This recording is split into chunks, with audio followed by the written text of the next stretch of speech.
महाराष्ट्राचं मिनी काश्मीर असलेल्या महाबळेश्वरमध्ये थंडीचा कडाका वाढलाय। वेण्णालेक परिसरात हिमकणांची चादर पाहायला मिळाली आहे, तर किमान तापमान 8 अंशापर्यंत खाली गेल्यानं दवबिंदू गोठून निसर्गाचं मनमोहक रूप समोर आलंय। नवीन वर्षाच्या स्वागतासाठी आलेल्या पर्यटकांमध्ये या काश्मीर फीलमुळे प्रचंड उत्साह असून गुलाबी थंडीचा आनंद घेण्यासाठी पर्यटकांची मोठी गर्दी पाहायला मिळते। आपले प्रतिनिधी ओमकार कदम घटनास्थळावरून आपल्याला अधिकची माहिती देणार आहेत।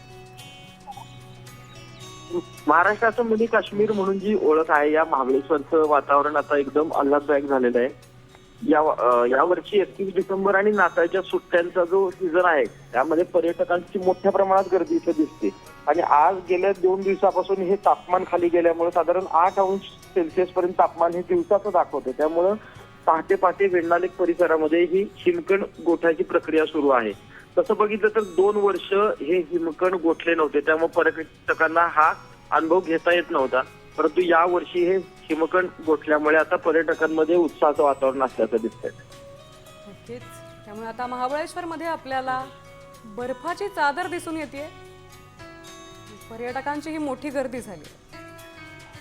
धन्यवाद ओमकार, आपण दिलेल्या माहितीबद्दल।